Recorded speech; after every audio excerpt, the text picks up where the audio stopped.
Hola, espero estén muy bien. Vamos a hablar sobre bioquímica, comenzando con la introducción a los carbohidratos. Este va a ser el primer video de una serie acerca de todo el metabolismo de los carbohidratos. Comenzando, ¿qué son los carbohidratos? Son un grupo de compuestos que contienen hidrógeno y oxígeno, en la misma proporción de agua y carbono. La fórmula de la mayoría de estos es CH2ON, donde N tiene que ser mayor o igual a 3. Son almacenes de energía de nuestro cuerpo, dan una provisión de una fracción de la energía de la dieta. También son componentes de la membrana celular y componentes estructurales de muchos organismos. Los carbohidratos los podemos dividir en simples y complejos. En los simples incluimos a los monosacáridos. Los monosacáridos los podemos clasificar en base a su estructura por el número de carbonos. Cuando tienen 3 carbonos se dicen triosas. Un ejemplo es el gliceraldehído. 4 carbonos, tetrosa. Ejemplo, eritrosa. 5 carbonos, pentosas. Ejemplo, la ribosa, que es componente del ácido ribonucleico, que sirve para la síntesis de las proteínas. Y es un producto de la vía de las pentosas, que es una ruta metabólica que hablaremos más adelante. 6 carbonos, hexosa. Ejemplo, la glucosa, que es molécula más importante del organismo. 7 carbonos, septosa. Ejemplo, celulosa. 9 carbonos, nonosa. Ejemplo, ácido neuramínico. Eso es en base a su estructura. También lo podemos clasificar en base a sus componentes. Si, por ejemplo, su grupo aldehído, si su grupo carbonilo es un aldehído, este será un azúcar aldosa. Y si su grupo carbonilo es una cetona, este será un azúcar cetosa. Eso es en cuanto a los carbohidratos simples. Los carbohidratos complejos es la unión de dos o más monosacáridos. Aquí incluimos a los disacáridos, que es la unión de dos monosacáridos. A la unión de 3 a 10 monosacáridos se le llama oligosacáridos. Y a la unión de 10 o más monosacáridos se le llama polisacáridos.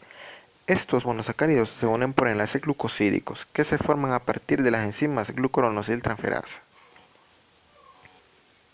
Vamos a hablar acerca de la glucosa. La glucosa es un monosacárido, hexosa, aldosa, con fórmula química C6H12O6. Esto es muy importante porque hay otros azúcares que tienen la misma fórmula química, pero ya veremos por qué cambian. Es la más abundante en la naturaleza. También es la fuente de energía de la célula y principal compuesto de celulosa, almidón y glucógeno. En cuanto a los disacáridos, tenemos a la sacarosa, que es el azúcar de mesa, que es la unión de la glucosa con la fructosa, la lactosa, que es la unión de glucosa con galactosa, y maltosa, que es la unión de glucosa con glucosa. Vamos a hablar de isómeros y epímeros. Los compuestos que tienen misma fórmula química pero diferentes estructuras se llaman isómeros. Y cuando dos compuestos difieren en la configuración alrededor de un solo átomo de carbono, esto es un epímero. Aquí tenemos ejemplos de isómero entre la glucosa y la fructosa. Las dos tienen fórmula química C6H12O6, pero la glucosa, ustedes pueden ver en los primeros carbonos, tiene como grupo carbonilo a un aldehído. En cambio, la fructosa tiene como grupo carbonilo a una cetona. Entonces, tiene la misma fórmula química, pero cambia la estructura. Por eso es un isómero. Aquí tenemos ahora un epímero en C2 entre la glucosa y la manosa. Si ustedes pueden ver, tienen la misma fórmula química también, pero en el carbono 2 pueden ver que el grupo hidroxilo en la glucosa está a la derecha y en la manosa está a la izquierda. Entonces cambia la configuración en ese átomo de carbono, por eso es un epímero. Y otro ejemplo aquí, esta vez en un epímero en C4 entre la galactosa y la glucosa, donde pueden ver que la galactosa tiene el grupo hidroxilo a la izquierda y la glucosa lo tiene a la derecha. Entonces es un epímero en C4. También hay otro tipo de isomería que es un enantiómero. Este es especial donde los pares de estructuras son imágenes especulares. Estas imágenes especulares se denominan enantiómeros y los dos miembros del par se denominan como azúcar D y L. Esto es como ver una estructura espacial reflejada en un espejo, donde se denomina azúcar D y azúcar L. Lo hacen las isomerasas y las racemasas pueden interconvertirlos. Aquí tenemos un ejemplo entre la L-glucosa y la D-glucosa. Sobre la digestión de los carbohidratos, comienza en la boca y se completa en el intestino delgado por la parte del yeyuno. Las enzimas involucradas son endoglucosidasas. Entre ellas tenemos a la amilasa salival, que lo que hace es que en la saliva va inmersa esta enzima. Entonces, empieza a romper los enlaces glucosídicos alfa 1,4 de las azúcares. Después actúa ya cuando está en el estómago. Esta enzima, la amilasa salival, es desnaturalizada por el ácido clorhídrico, entonces se desactiva. Ya cuando las azúcares pasan al intestino, el páncreas secreta la amilasa pancreática. Esta sigue rompiendo los enlaces glucosídicos, dando como resultado oligosacáridos o disacáridos.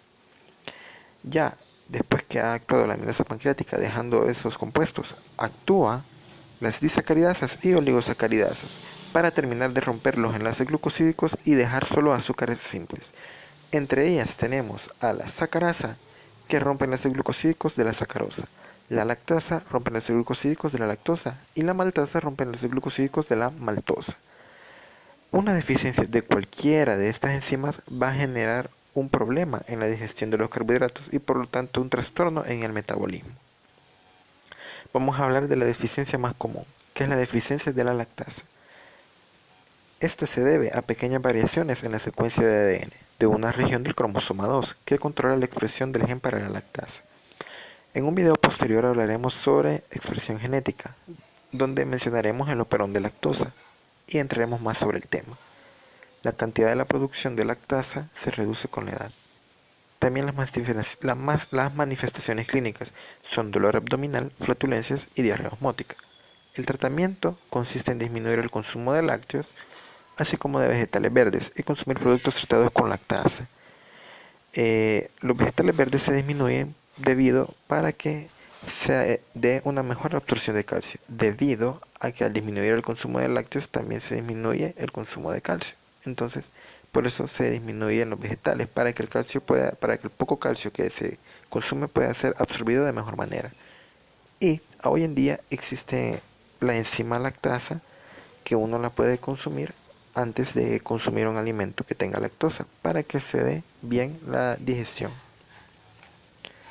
Para ir finalizando, vamos a hablar acerca de la absorción de los carbohidratos. Esto sucede en el intestino delgado, en el duodeno, en la parte superior del yeyuno. La galactosa y la glucosa son transportadas por contraportadores unos de glucosa dependiente de sodio, o SGLT1. Esto es hacia las células de la mucosa intestinal. Y la fructosa es transportada hacia las células de la mucosa intestinal por el GLUT5. Ahora bien, vamos a hablar de los sistemas facilitadores de glucosa. Estos son los GLUT. Tenemos 5. El GLUT1 es para los eritrocitos y el encéfalo. El GLUT2 es para el hígado, riñón y célula beta del páncreas. El GLUT3 es para las neuronas. Este siguiente es muy importante. El GLUT4 es para el músculo y el tejido adiposo, pero es dependiente de insulina. Entonces, en una deficiencia de insulina, este GLUT no se va a activar y por lo tanto no se va a llevar glucosa ni al tejido adiposo ni al músculo esquelético. Estos van a carecer de energía y van a generar trastornos en todo el metabolismo. Esto se puede ver en la diabetes. El GLUT5, como lo habíamos mencionado, es transportador primario de fructosa en el intestino delgado y los testículos. Para finalizar, ya en la célula, específicamente en el citosol, es donde iniciará la glucólisis, que es de lo que hablaremos en el próximo video. Bueno gente, espero les haya gustado el video.